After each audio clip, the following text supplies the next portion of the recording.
नमस्कार, आप देख रहे हैं जी बिजनेस और मैं हूं अनुराग शाह। मुंबई के अंदर, मुंबई के कांदिवली और मलाड इलाके के अंदर 3000 परिवार हैं जो अपने घर से बेघर हैं। ये लोग अपने घर से बेघर इसलिए नहीं है क्योंकि बिल्डर ने इन्हें पोजीशन नहीं दिया है, बल्कि एक डिफेंस की एनओसी की वजह से इनके घर का सपना पूरा नहीं हो पा रहा है।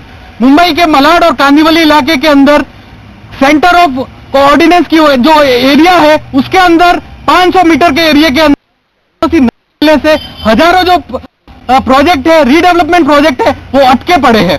इसी वजह से हजारों लोग पिछले 2 से 3 साल से अपने घर का सपना पूरा नहीं कर पा रहे। ये क्या है पूरा मामला और इससे लोगों को कितनी दिक्कत हो रही है, आइए जानते हैं इस रिपोर्ट में। मुंबई के कांदिवली इलाके के जितेंद्र दानी अब बुढ़ापे में जर्जर घर में रहने को मजबूर है। छत से टपकती बूंदों के बीच रात और दिन ये चिंता खाए जाती है कि इमारत कहीं गिर न जाए। दरअसल ये जिस सोसाइटी में रहते थे उसे पुराना और जर्जर बताकर बीएमसी ने पहले नोटिस देकर खाली कराया। सोसाइटी को खाली कराने के बाद इसे रीडेवलपमेंट के लिए दे दिया गया।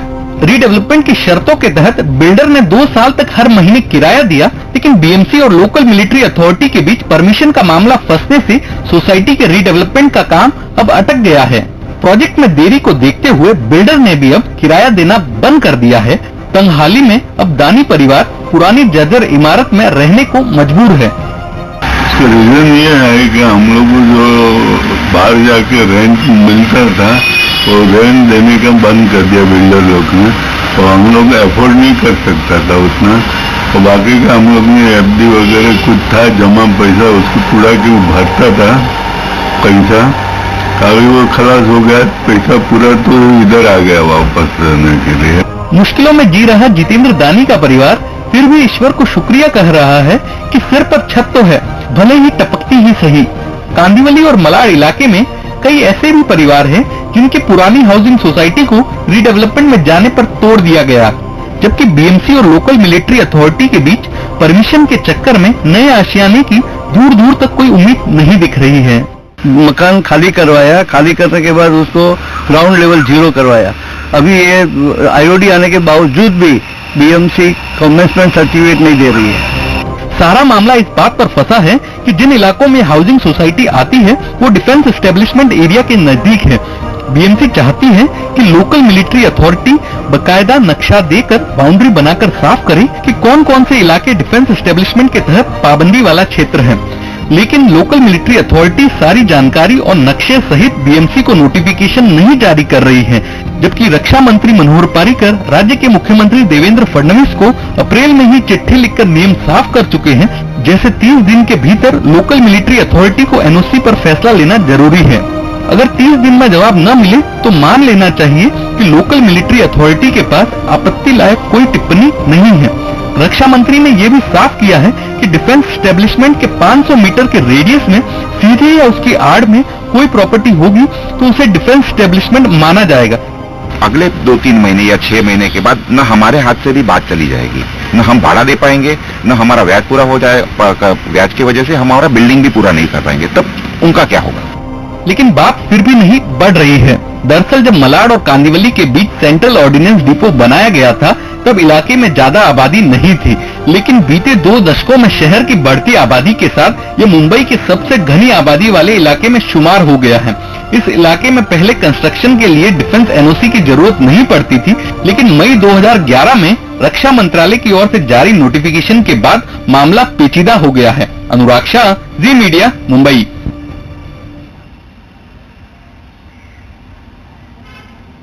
जैसा कि देखा आपने इस रिपोर्ट में, मई 2011 के बाद से ये पूरा मामला पेचीदा हो गया और 2011 से पहले जो सीओडी इलाका है उसके पास में कई सारी हाई राइज बिल्डिंग है, 30 से 40 फ्लोर तक की बिल्डिंग है, लेकिन उसके बाद के अंदर जो भी इस पूरे इलाके में सीओडी के 500 मीटर के रेडियस में किसी भी तरह का नया कंस्ट्रक्शन है उसको इजाजत नहीं है। उसकी वजह से बहुत सारे रीडेवलपमेंट प्रोजेक्ट है जो नहीं हो पा रहे हैं, यहां तक कि वो वाले रीडेवलपमेंट प्रोजेक्ट जिसको बीएमसी ने खुद ने डिमोलिश किया, बीएमसी ने नोटिस देके डिमोलिश करवाया, लेकिन अब उन्हीं प्रोजेक्ट पर है जो नए वापिस से वो प्रोजेक्ट नहीं शुरू हो पा रहे। तो इसी पर बात करने के लिए मेरे साथ है एक खास मेहमान, महाराष्ट्र हाउसिंग वेलफेयर सोसाइटी के चेयरमैन रमेश प्रभु, जो हमारे साथ मुंबई स्टूडियो से जुड़े हैं। इसके अलावा एक बहुत सारे लोग हैं जो इस सीओडी के सफरर्स है, बुजुर्ग लोग हैं जो अपने उम्र के इस पड़ाव पे अपना जो घर है उसके लिए भटक रहे हैं, उनको अपने घर के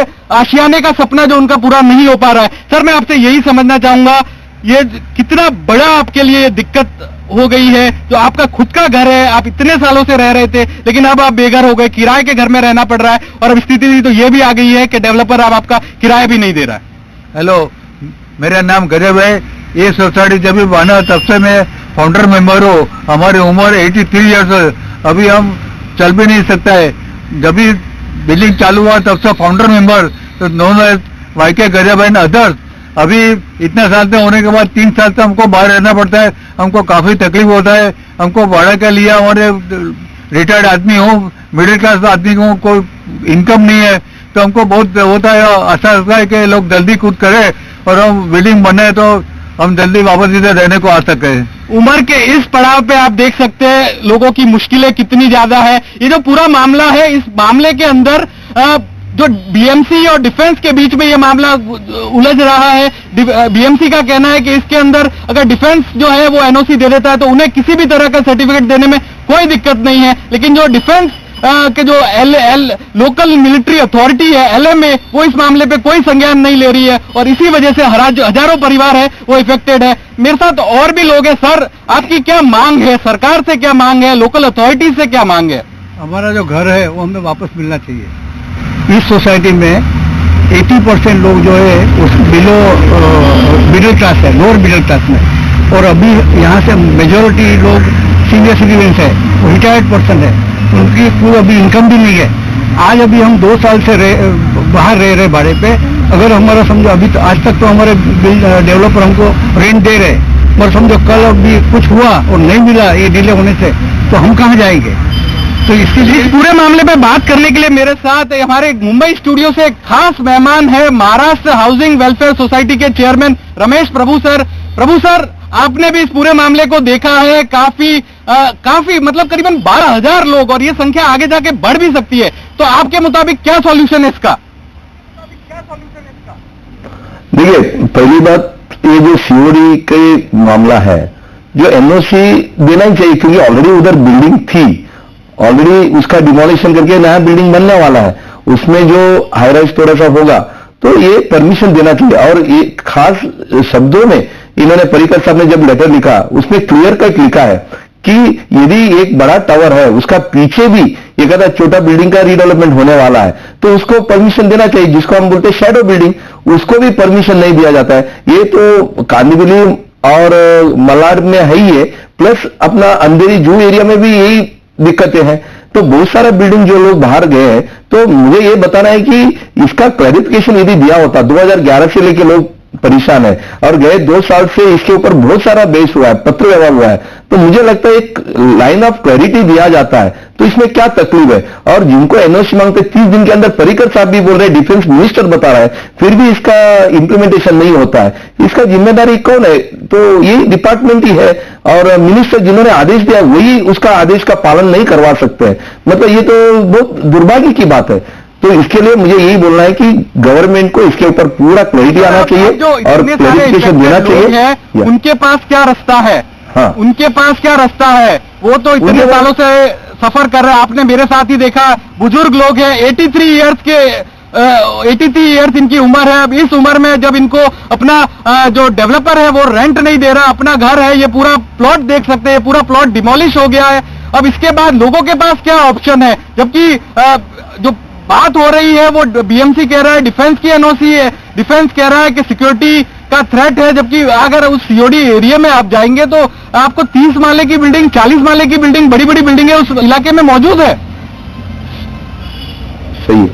तो देखिए, ये सर हो गया आदर्श का मामला में, ये कोऑपरेटिव हाउसिंग सोसाइटी में कोई किसी ने कुछ गलत किया जिसके ऊपर कार्रवाई हो गया, और उसको लेकर तो तो डिफेंस का पूरा कामकाज रोकना, ये तो मुझे समझ में नहीं आ रहा है कि जब अथॉरिटी बनाया गया, क्लैरिफिकेशन दिया है और आपको सर्कुलर्स है, फिर भी इस तरह का एक भयभीत निर्माण करके तो कोई भी डिसीजन नहीं लेना, ये आम डिपार्टमेंट का काम हो चुका है। हर डिपार्टमेंट का ऑफिसर यही बोलते हैं कि आरटीआई एक्टिविस्ट है, ये है, वो है, कल क्या होगा, मैं किस तरह जाऊंगा। आपको पगार किसके लिए दिया गया, आपको नियुक्ति किसके लिए किया गया, इसका आपको वेरिफिकेशन करना है, उसके बाद काम करना है। आप ये छोड़ के आप ये होगा वो होगा इस तरह से भयभीत से काम करेंगे या न करेंगे तो मुझे लगता है गलत है। इनको यही करना है अभी जिस तरह से इन्होंने किया है, तो मुझे लगता है मोर्चा लेके आपने को दिल्ली में जाना होगा, आजाद मैदान में जाना होगा, गवर्नमेंट का दरबार में होगा।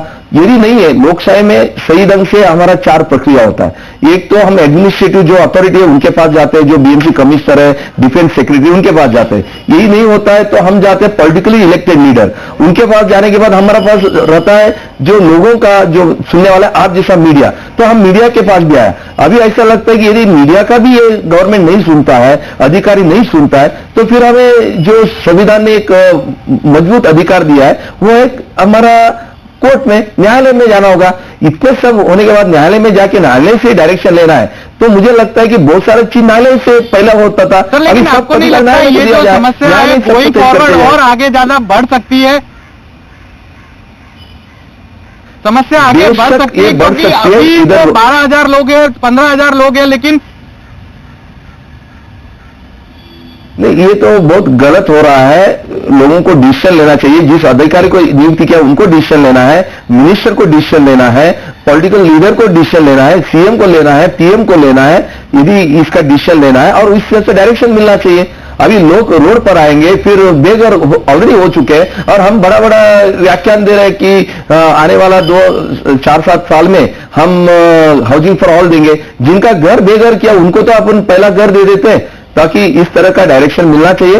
नहीं तो हमारे पास एक ही मुद्दा रहता है कि हमें न्यायालय में जाना होगा, न्यायालय से डायरेक्शन लेना होगा, जिसमें गरीब और मरेगा, जो रिटायर्ड लोग और मरेगा। हमने देखा आपका टीवी में सब के सब लोग रिटायर्ड है, हालांकि बिल्डिंग को लीडर मिल जाते हैं जिन्होंने अपना ये एकमात्र ऐसा मामला है जिसके अंदर डेवलपर और जो फ्लैट ओनर है वो दोनों साथ में, अभी तक हम जो भी मामले देखते हैं उसके अंदर जो फ्लैट ओनर है उसकी हमेशा शिकायत आती है डेवलपर से। और आपने बहुत सही बात कही कि 2022 तक अगर हाउसिंग फॉर ऑल की बात कर रहे हैं तो जिनका खुद का घर है उन्हें तो घर मिलना ही चाहिए। डेवलपर्स के सामने ये कितनी बड़ी मुश्किल है उनसे जानते हैं, क्या चुनौती है आपके सामने? ये जो सर्कुलर आया है, ये सर्कुलर आया था 2011 में, तो ये डेवलपमेंट फ्रेंडली सर्कुलर तो है नहीं, ये डिस्ट्रक्शन फ्रेंडली सर्कुलर है। Because of this circular there are more than 3,000 people who are homeless. Building erase हो चुकी है, उनको परमिशन नहीं दी जा रही है, वेरियस टाइप्स की, सीसी नहीं आ रही है, ओसी नहीं आ रही है, यहाँ तक कि एक फ्लोर बाकी है वो भी उनको डेवलपमेंट करने नहीं दिया जा रहा है। तो this is not development friendly and all. जिसे आप देख रहे हैं, these are all lower middle class families on humanitarian grounds, they have to take action. अगर ऐसे ही होगा तो फार्मर्स और रेसिडेंट में कोई फर्क नहीं पड़ेगा। Use very soon you see they will also suicide mode पे आ जाएंगे आज, because they don't have funds. And as a developer myself, and like me, there are more than 40 developers who are affected because of this circular. We have paid rents. अभी हम कहाँ तक rent भरे? We are bleeding right now. So we want a solution for first of all the people, the residents. We are not on defense land. We are on non-defense land. We are not a security threat. जो 30 माले की building है वो 10 metre के boundary पे है central ordinance depot के, तो अगर वो थ्रेट नहीं हो सकते तो हम कैसे थ्रेट हो सकते? हेलो हेलो हेलो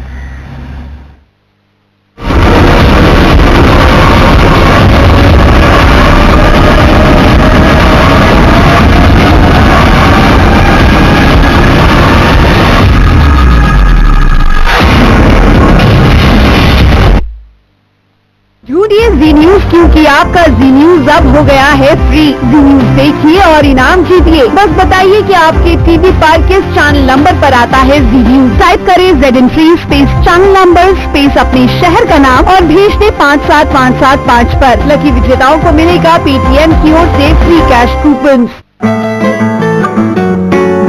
देखिए पेट जो है बिल्कुल कोलेस्ट्रॉल फ्री, इससे खाना बनेगा इतना लाइट अब रहेगा India fit.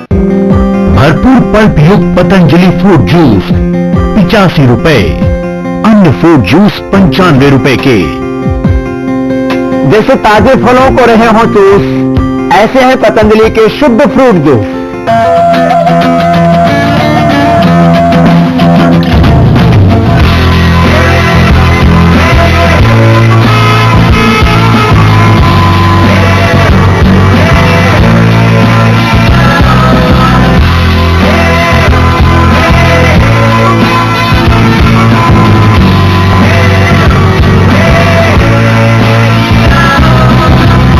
KUV100, the young SUV है फशा। इसमें है रोटेक्सन, एक break through hair regrowth complex, जिसका फर्स्ट फॉर्मूला बालों को जड़ से इफेक्टिवली उगाता है। न्यू है फशा, हेयर ग्रोथ अब क्लिनिकली प्रूवन है। गुड आफ्टरनून सर, आइए। हम में और आप में क्या फर्क है? बस इतना कि हम टेबल के इस तरफ बैठे हैं। सर लाइए, मैं भर देती हूँ। प्लीज। भैया बंद कर रहे हो क्या? भाई लास्ट डेट है, बेटी का साल वेस्ट हो जाएगा। वरना बच्चे तो हमारे भी लास्ट मिनट पे ही जागते हैं। सर आप अंदर आ जाइए। Thank you. इंडिया के फास्टेस्ट ग्रोइंग बैंक में से RBL बैंक, अपनों का bank. Mount Litra School International at BKC is a future-ready international school that goes beyond traditional learning so that each student emerges as a winner in life. We create global citizens backed by world-renowned international curriculum and the best minds of the industry. Mount Litra School International, Mumbai. Admissions open for group to class 7. Call 9930441459 or visit www.mlsi.in. Trip पे पता नहीं कहाँ camera छूट गया, ढूंढना तो पड़ेगा। My camera, अरे फोटो नहीं यार, मिलेगा तो सही जहाँ बीचता है कहीं, ध्यान डाले पूरा संसार, जिद पर सर पे सवार, जब हो साथ में यार। New age XUV 500, may your life be full of stories. Patanjali लाया है आपके परिवार के लिए फाइबर युक्त भूरे रंग का गेहूं का आटा, श्रेष्ठतम व सस्ता आयोडीन नमक, प्रोटीन से भरपूर अनपोलिश्ड नेचुरल दालें और 2 वर्ष पुराना असली बासमती चावल। एक्शन। अरे सर को एसिडिटी हो गई थी। ये लो दादाजी, दादाजी, दादाजी।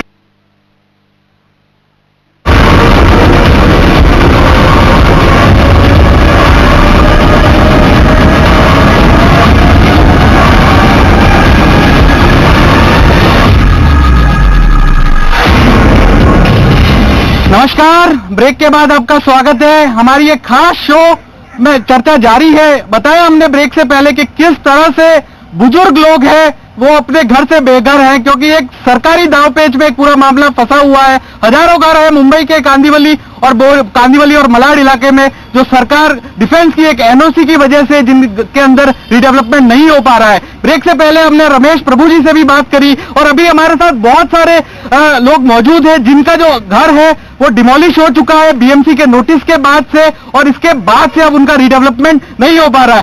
कुणाल गोरा भी है। सर कुणाल, मैं आपसे यही समझना चाहूंगा, इस पूरे प्रक्रिया में आपको क्या लगता है कहां मामला फंस गया है? क्या वजह है जो बॉल जो है कभी बीएमसी के पाले में जा रही है, कभी डिफेंस के पाले में जा रही है, और जो पूरा जो सफरर है वो जो इतने सारे लोग हैं?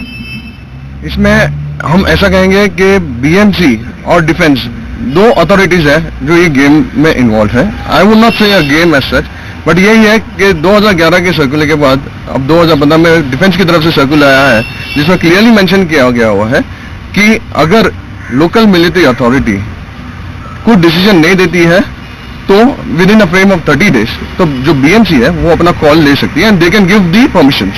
तो क्या एलएमए ने 30 डेज में कोई निर्णय दिया? क्योंकि मैंने भी वो सर्कुलर पढ़ा है जिसमें रक्षा मंत्री मनोहर पर्रिकर ने खुद ने कहा है कि एलएमए को 30 दिन के अंदर फैसला देना, नहीं तो डीम्ड माना जाएगा। अगर एलएमए नेगेटिव कमेंट देती है तो फिर बीएमसी के पाले में जाएगी। तो आप जो इस केस को इतने लंबे टाइम से देख रहे हैं, तो एलएमए ने क्या कहा है अभी? एलएमए या तो कन्वेइंग ऑर्डर्स भेजती है कि आप आके मिलिए, 30 डेज के अंदर उनका रिप्लाई आ जाता है कन्वेइंग ऑर्डर्स, या तो रिजेक्शन आता है। अच्छा, रिजेक्शन भी जो भेज रहे हैं वो पुराने सर्कुलर के हिसाब से भेज रहे हैं। 2015 का जो सर्कुलर मनोहर पर्रिकर जी का जो आया हुआ है, उस बेसिस पे वो उसे कंसीडर कर नहीं रहे हैं फिलहाल। अभी भी वो कहते हैं कि सिंस 2011 का सर्कुलर है, उसके बेसिस पे हम रिजेक्ट कर रहे हैं। अब सर्कुलर जो 2015 में आया उसमें ये भी लिखा गया हुआ है कि अगर नेगेटिव कमेंट्स आता है या 30 डेज के अंदर कमेंट्स नहीं आता है, still BMC can take considerable decision. I am making very clear, considerable decision. मैं रमेश प्रभु जी से जानना चाहूंगा। रमेश प्रभु जी हमारे साथ मुंबई स्टूडियो में मौजूद है। प्रभु सर, क्या आपको लगता है इस पूरे मामले में बीएमसी एक कंसीडरेबल डिसीजन ले सकती है? बीएमसी के पास में ये अधिकार है इसके अंदर ऑर्डर देने का? देखिए, डिफेंस मिनिस्टर ने तो लिख के दिया है, एक पॉलिटिकल डिसीजन है ये। एक्सचेंज ऑफ जो लेटर्स है, एक सीएम देवेंद्र फडणवीस और पर्रिकर जो डिफेंस मिनिस्टर उनका बीच में हुआ है। हालांकि जब भी डिसीजन होता है, इसको एक प्रोसेस होता है, एक ऑर्डिनेंस निकलने के बाद या उसका एक गवर्नमेंट रेजोल्यूशन निकलता है। वो government resolution in the name of either governor, state government होती है या सेंट्रल गवर्नमेंट होती है, तो in the name of president होती है।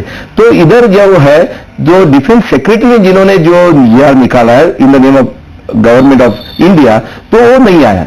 तो इसके लिए ये जो पॉलिटिकल लेटर मिनिस्टर के बीच में जो लेटर एक्सचेंज हुआ है, उसको एक डिसीजन नहीं माना जाता है, एक कॉरेस्पॉन्डेंस जो इसको प्रगति देने के लिए मदद हो सकती है। इसके लिए मेरा ये बोलना है कि जो भी मिनिस्टर ने जो लेटर लिखा है, जैसा पर्रिकर साहब ने या सीएम ने लिखा है, तो इनको सही ढंग से गवर्नमेंट रेजोल्यूशन के हिसाब से, शासन का निर्णय के हिसाब से, गजेटेड ऑर्डर के हिसाब से गजेट में आना चाहिए, तभी इसको माना जाता है। इसके लिए बीएमसी का कोई गलती तो इधर दिखाई दे रहा है, लेकिन डिफेंस मिनिस्टर ने लिखने के बाद डिफेंस सेक्रेटरी ने इसका ऑर्डिनेंस निकालना चाहिए या सर्कुलर निकालना चाहिए, परिपत्र निकालना चाहिए, जिसको हम बोलते हैं गजेटेड ऑर्डर निकलना चाहिए। 2011 का जो उन्होंने ऑर्डिनेंस निकाला या जो जीआर निकाला है, उस हिसाब से उनको गजेटेड में निकालना चाहिए, तभी इसको माना जाएगा। इसके लिए हमें क्या करना है अभी, तो जो अधिकारी है उनका दरवाजा करना पड़ेगा। Yes sir. सर, लेकिन आपको नहीं लगता इस पूरे मामले में हर कोई सेफ रहना चाहता है? कोई भी एक ऐसा फैसला नहीं लेना चाहता है जो उन्हें लगे लॉन्ग टर्म में कहीं उन्हीं के ऊपर वापस आ जाए। इसीलिए लोगों के हितों का कोई नहीं सोच रहा है, सब अपने हितों का सोच रहा है कि उनके द्वारा ऐसा कोई फैसला नहीं लिया जाए जिससे क्या पता, क्या जैसे आपने अभी कहा आदर्श सोसाइटी के अंदर हुआ था, उसी तरह का एक लॉन्ग टर्म के अंदर उनके ऊपर कोई कॉन्सिक्वेंसेज आ जाए। तो वो भी आप एक सोचते हैं कि हर कोई सेफ रहना चाहता है। नहीं, देखिए, यही तो मामला है। आपको नियुक्ति किया गया, आपको एक अथॉरिटी दिया गया, आपको करने के बाद आपको एक काम करना चाहिए, लेकिन आप डरते डरते रहेंगे और काम करने से हमारे ऊपर कोई अन्याय होगा, हमको रिटायरमेंट में तकलीफ होगा, ये सोचते हैं, तो मुझे लगता है कि वो पद में वो नहीं रहना चाहिए, उनको उसका रेसिग्नेशन देना चाहिए। आप अपना काम नहीं संभाल सकते, लोगों का न्याय नहीं ले सकते। आप तो जैसे कि पीएम हमेशा बोलते हैं कि मैं प्रमुख सेवक हूं। यस, आप प्रमुख सेवक है, तो आप सेवक है, तो जितने लोग हैं वो भी गवर्नमेंट का सर्वेंट है, जो जैसा हम बोलते हैं कि लोग का न्याय देने के लिए है, तो उनको न्याय देना चाहिए, लोगों का हित देखना चाहिए, अपना कुर्सी संभालना चाहिए, गलत काम नहीं करना चाहिए, लेकिन लोगों का हित का जो काम है वो जरूर होना चाहिए, उसके लिए पूरा प्रयास करना चाहिए। नहीं है तो हमें कोई निर्णय लेने के लिए गवर्नमेंट के पास न जाते हुए शायद हमको न्याय नहीं जाना होगा। आने वाले दिनों में कौन इसमें ज्यादा इंटरवीन करता है? क्योंकि जिस तरह से सरकार की जो मतलब दावा है कि 2022 तक सबको घर देना, लेकिन उससे पहले ये देखना होगा जिनके घर है उन्हें वो घर मुहैया कराने, इसके लिए एक कोऑर्डिनेशन की भी जरूरत है। और जिस तरह से हमने आज ये बताया कि कितने हजारों लोग हैं जो केवल एक सरकारी दावपेच की वजह से उनका जो घर का सपना है वो पूरा नहीं हो पाया। हमारे इस खास के पेशकश में आप सब जुड़े, बहुत बहुत शुक्रिया। लेकिन जी बिजनेस पे खबरों का सिलसिला जारी है, देखते रहिए जी बिजनेस।